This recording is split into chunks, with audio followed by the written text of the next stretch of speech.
त्यांचा जो परिस्थिती मी पाहिली ते बघून मला अत्यंत दुःख झालं. मी या सगळ्या घटनांबद्दल तीव्र नापसंती व्यक्त करते. कारण ह्या घटना मी व्हिडिओवर पाहिल्या तेव्हाही मला एवढंच गांभीर्य त्याचं वाटलं. पण त्यावेळची परिस्थिती अशी नव्हती की आपण काहीतरी बोलावं आणि अजून एखादा उद्रेक होईल ह्याची काळजी नेत्यांनी घेतली पाहिजे. म्हणून शांततेने तोपर्यंत आम्ही थांबलो. उपोषण, या उपोषणामध्ये एक लाठीचार्ज झाला. जो लाठीचार्ज निंदनीय होता आणि त्याची चौकशी झाली पाहिजे अशी मागणी मी केली. मराठा समाजाच्या आरक्षणाला आमचा पाठिंबाच आहे, ते त्यांना मिळालंच पाहिजे. पण जे जन्मानीच मागास आहेत, इतर मागासवर्गीय आहेत, ज्यांची जीवनातली लढाई ही शून्यापासून सुरू होते, त्यांच्या आरक्षणाला धक्का न लावता ते मिळालं पाहिजे, याच्यावरही सर्व नेत्यांची स्पष्ट भूमिका आहे. आता मी इथे सुभाष राऊत यांच्या सनराईज या हॉटेलचा विध्वंस बघण्यासाठी आलेली आहे. मी विध्वंस असा शब्द याच्यासाठी वापरला की बीड शहरामध्ये मी आज अनेक ठिकाणी गेले. म्हणजे अगदी आमचे जिल्ह्याचे अध्यक्ष राजेंद्र मस्के असतील, शिवसेनेचे शिंदे गटाचे कुंडलिकराव खांडे असतील, त्याचबरोबर अगदी आमदार संदीप क्षीरसागर असतील, माजी आमदार अमरसिंह पंडित असतील, यांच्या सगळ्यांच्या गोरे असतील, यांच्या सगळ्यांच्या घरी गेले. आणि काही एखादं नाव राहून जाईल. आणि धैर्यशील सोळंके, त्यांचंही प्रचंड नुकसान झालं. मी प्रकाशदादांचं जे माजलगावचं घर आहे त्यांचंच घर आहे, पण त्यांच्याही घरी गेले आणि मी सर्वांना भेट दिली.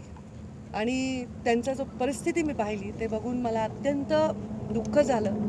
मी या सगळ्या घटनांबद्दल तीव्र नापसंती व्यक्त करते. कारण ह्या घटना मी व्हिडिओवर पाहिल्या तेव्हाही मला एवढंच गांभीर्य त्याचं वाटलं. पण त्यावेळची परिस्थिती अशी नव्हती की आपण काहीतरी बोलावं आणि अजून एखादा उद्रेक होईल ह्याची काळजी नेत्यांनी घेतली पाहिजे. म्हणून शांततेने तोपर्यंत आम्ही थांबलो. आणि यामध्ये मला थोडंसं विस्तृत बोलायचं आहे. कारण मी बघते 2009पासून हे सगळं, 2009 ते 14मध्ये एवढ्या काही घटना घडलेल्या नाही. 14 नंतर आंदोलनं मी पाहिली, आरक्षणाची सगळ्यांची पाहिली, धनगर आरक्षणाची पाहिली, आदिवासींची पाहिली, मराठा आरक्षणाचे मूकमोर्चे पाहिले.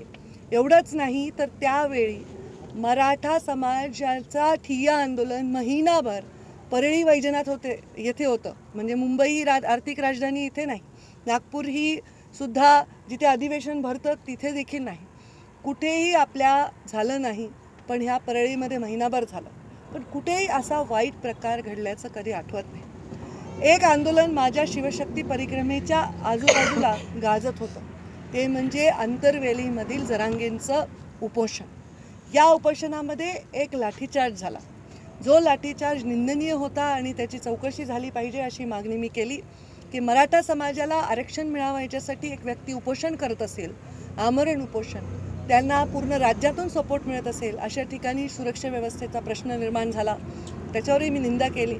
परिक्रमेनंतर अनेक गोष्टी मी जवळून पाहिल्या, त्या सगळ्यांवर मी भाष्य करणार नाही. पण त्या लाठीचार्जानंतर वेळ दिला जातो सरकारला, तो वेळ सरकारला दिलेला त्या पुरेसा नसल्यामुळे त्याच्यामध्ये सरकार हवा तसा निर्णय घेऊ शकत नाही, आणखी वेळ मागतं.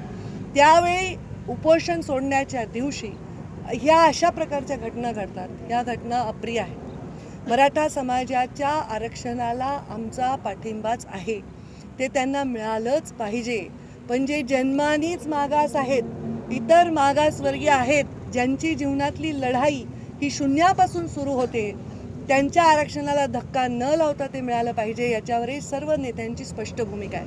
आत्तापर्यंतच्या महत्त्वाच्या मराठा समाजातील नेत्यांनी पण तशीच भूमिका घेतलेली आहे. आणि त्यामुळे आरक्षण असं दिलं पाहिजे जे टिकेल. मग ते 16% दिलं पण टिकलं नाही, मग ते किती टक्के दिल्याने टिकतं? 7% दिल्याने टिकतं, 8% दिल्याने टिकतं, याच्यावर विचार केला गेला पाहिजे असता. ओबीसीचं सुद्धा राजकीय आरक्षण संपुष्टात आलं. ओबीसी समाजाने रस्त्यावर येऊन त्याच्याबद्दल निदर्शनं केली. पण अशा प्रकारचा अपप्रकार आत्तापर्यंत महाराष्ट्राच्या इतिहासामध्ये कोणीही पाहिला नाही.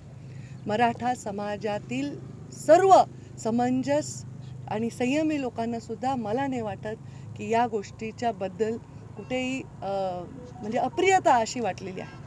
आपल्या छत्रपती शिवरायांच्या महाराष्ट्रामध्ये जेव्हा युद्धावर छत्रपती जायचे तेव्हा सैन्याला इन्स्ट्रक्शन असायचे, सूचना असायच्या की उभ्या पिकातून घोडे नेऊ नका. काय दोष होता यार सुभाष राऊतचा? ना राजकारणात आहे, ना कुठली निवडणूक लढली, ना काही त्यांचं करोडो रुपयाचं नुकसान झालं. काय दोष होता त्या आमदाराच्या घरच्या लोकांचा, त्यांच्या लेकरा बाळांचा, की आज त्यांचा जीव धोक्यात झाला? काय दोष होता या जिल्हाध्यक्षांचा? ते आपल्या आपल्या पक्षाचं काम करत होते. इथे कुणीही काही वाईट भाष्य केलेलं नव्हतं. पण जे घडले ते अत्यंत अप्रिय आहे. आणि या आंदोलनाकडे इतर सर्व समाजांनी बघण्याचा दृष्टिकोन बदलायच्या पद्धतीने हे झालेलं आहे. आणि कुठेतरी एक खूप सुप्त असा एक ज्वालामुखी इतर समाजाच्या मनामध्ये तयार होत आहे. याच्याबद्दल मला सध्या चिंता वाटते. कारण मी म्हटलं होतं पहिल्याच दिवशी की ओबीसी आणि मराठा समाजामध्ये भांडणं लावण्याचा कोणी प्रयत्न करत असेल तर ते आम्ही होऊ देणार नाही.